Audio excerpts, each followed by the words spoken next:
Master chart की series से हमने समझा कि हमें सबसे पहले जो प्लानिंग करनी होगी वो होगी रिटायरमेंट प्लानिंग। और रिटायरमेंट प्लानिंग अब हम सिंपल सिंपल समझते हैं क्या होती है। तो फर्स्ट, रिटायरमेंट प्लानिंग क्या है? तो रिटायरमेंट प्लानिंग वो फेज है आपकी लाइफ का जब आपकी एक्टिव इनकम जो है वो बंद हो जाती है। और एक्टिव इनकम क्या होती है? जो आपके टाइम के बदले आपको पैसा मिलता है। सेकंड, आपके लिविंग एक्सपेंस जो हैं वो कंटिन्यूस रहते हैं। जो खर्चे आपके अभी भी हो रहे हैं वो खर्चे आपके रिटायरमेंट के बाद भी होंगे। थर्ड, आपकी डिपेंडेंसी जो है वो आपकी सेविंग्स एंड इन्वेस्टमेंट इन दोनों चीज़ों पर डिपेंड करेगी कि आपने कितना पैसा उस टाइम के लिए इन्वेस्ट करके रखा हुआ है या फिर सेव करके रखा हुआ है। अब रिटायरमेंट प्लानिंग क्यों ज़रूरी है? पहला, राइजिंग लिविंग एक्सपेंसेस। इसका मतलब क्या है? जो इन्फ्लेशन है, थोड़ा सा हमने जो समझा था मास्टर चार्ट की क्लास में कि हर किसी सामान का जो प्राइस है वो हर साल किसी परसेंटेज से बढ़ता रहता है। दूसरा, इंक्रीजिंग मेडिकल कॉस्ट। जैसे जैसे एज बढ़ती है वैसे वैसे आपकी जो मेडिकल की कॉस्ट है वो बढ़ना चालू हो जाती है। Third, growing longevity. इसका मतलब क्या है कि लॉन्गर लाइफ स्पेंस। मतलब मेडिकल जो फील्ड है वो इतनी स्ट्रांग होती जा रही है कि आपकी जो लाइफ की एक्सपेक्टेंसी है वो बढ़ती जा रही है। जब पहले सोचा जाता था कि 65 टू 67 की एज में जनरली जो इंडियन मेन है या वीमेन है उनका डेथ हो जाता है, वो अभी बढ़ के वो 70 क्रॉस हो रहा है। तो हो सकता है कि जब तक हम लोग या फिर आप लोग जब तक रिटायरमेंट के एज पर आओगे, आपकी जो लाइफ एक्सपेक्टेंसी है वो बढ़ के 80 ईयर्स 85 ईयर्स भी चली जाए। और वो क्यों हो रहा है? क्योंकि मेडिकल फील्ड बहुत स्ट्रांग होती जा रही है। और अब कब हमें जो रिटायरमेंट प्लानिंग है वो करना चाहिए?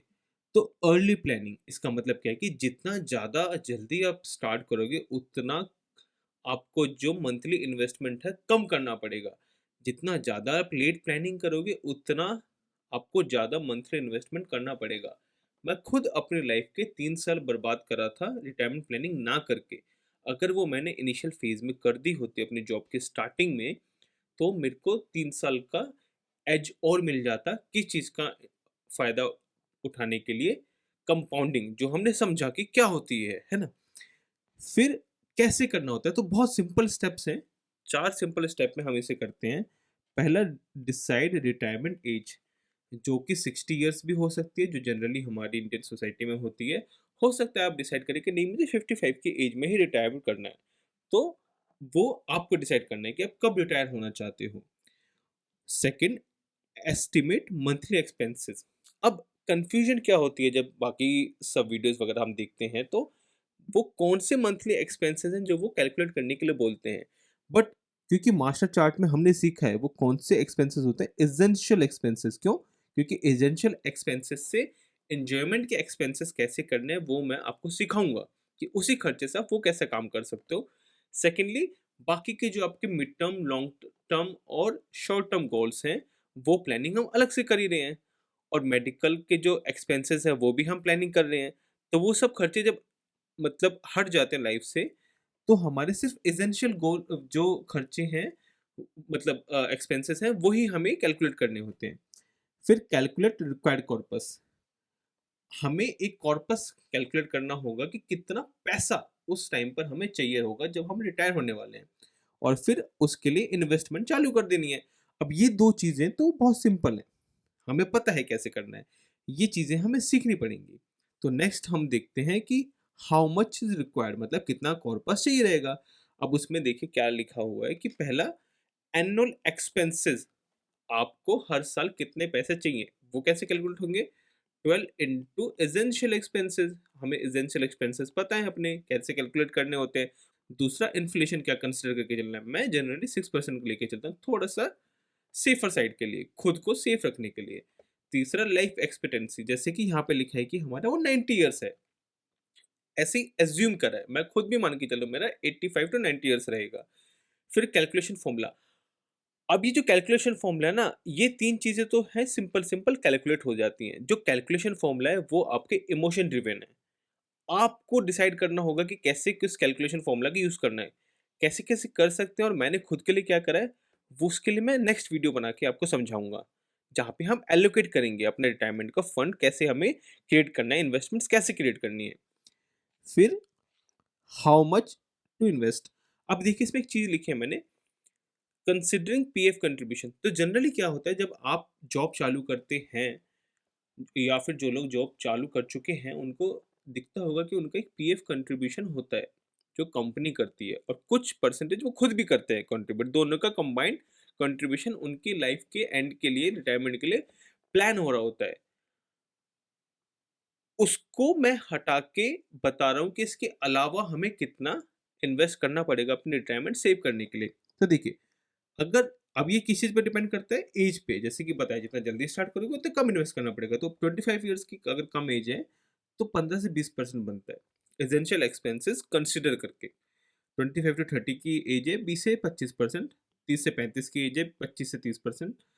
अब 35 साल के आसपास या उससे जब ज़्यादा हो जाता है तो उसमें दिक्कत क्या है कि अब मैंने जैसे लिखा है कि नीड्स प्रॉपर प्लानिंग। क्यों? क्योंकि आपकी लाइफ में रिस्पॉन्सिबिलिटीज बहुत ज़्यादा बढ़ जाती हैं, आपकी एज भी बढ़ जाती है और उसकी वजह से आप रिस्क इतना नहीं ले सकते हो। तो इसलिए उसका एक प्रॉपर प्लानिंग करना पड़ेगा ताकि आप कम से कम रिस्क लेके भी अपना रिटायरमेंट प्लानिंग अच्छा कर सको। इसलिए 35 की एज वो ऐसी एज है जहाँ पे थोड़े इश्यूज होना चालू हो जाएंगे जो कि बेरेबल इतने ना हो आपके लिए। फिर एक्सपेक्टेड ईयरली रिटर्न्स, मतलब आप कितना एक्सपेक्ट कर रहे हो कि आपको हर साल के रिटर्न्स आ सकता है। अब वे टू इन्वेस्ट। अब देखो, इन्वेस्ट कहाँ करना होता है वो हमने मास्टर चार्ट की क्लास में भी सीख रहे हैं। वो कहाँ करना होता है, फाइनेंशियल टूल्स में। और फाइनेंशियल टूल्स कैसे डिसाइड करने होते हैं कि आपके पास टाइम कितना अवेलेबल है, गोल्स आपके क्या है, जैसे कि यहाँ पर हमारा गोल क्या है, रिटायरमेंट है। रिस्क टेकिंग कैपेसिटी क्या है, और रिस्क टेकिंग कैपेसिटी ही हम समझ रहे हैं कि ये वो चीज़ है जहाँ पर आप डिसाइड करते हो कि आप अपना पैसा कितना अलाउ कर सकते हो गँवाने के लिए। इसका मतलब ये मत समझना कमाने के लिए, गँवाने के लिए, कि अगर कुछ इश्यू भी आ गया, तो वो आपकी बाकी की लाइफ़ में दिक्कतें नहीं डालेगी। अब क्योंकि ये रिटायरमेंट का केस है जिस पे आप रिस्क नहीं ले सकते और ना ही लेना चाहिए, तो आप रिस्क कम से कम लेकर चलोगे। इसलिए इसमें देखिए 4 चीज़ें लिखी हुई हैं। पहला, स्टेबल एंड हाई रिटर्न्स। इसका मतलब क्या है कि आपकी जो इन्वेस्टमेंट है उसका जो आपको रिटर्न मिलेगा वो स्टेबल होना चाहिए और हाई होना चाहिए। हाई जो है, फिर दोबारा ये इमोशन ड्रिवन है। इसका मतलब ये नहीं है कि आप स्टॉक मार्केट से डायरेक्टली कंपेयर करना चालू कर दो कि उसमें तो 18% 20% रिटर्न भी कमा लेते हैं लोग, तो मुझे यहाँ पर भी उतना आएगा। नहीं, हाई का मतलब आपका पर्सपेक्टिव पे डिपेंड करता है कि कितना हाई रिटर्न्स हो सकता है। अब ये क्योंकि हम लो, अब सेकंड जैसे केस है लो टू मीडियम रिस्क, इसमें हम रिस्क ही लो टू मीडियम लेके चल रहे हैं, तो हमारा जो ये हाई रिटर्न्स है वो उनके उस रिस्क के अकॉर्डिंग हाई है। ठीक है, स्टॉक मार्केट के अकॉर्डिंग हाई नहीं है, इस रिस्क के अकॉर्डिंग हाई है। फिर थर्ड चीज क्या है, रिस्ट्रिक्ट विड्रॉल्स। इस चीज को बहुत क्लियरली समझो।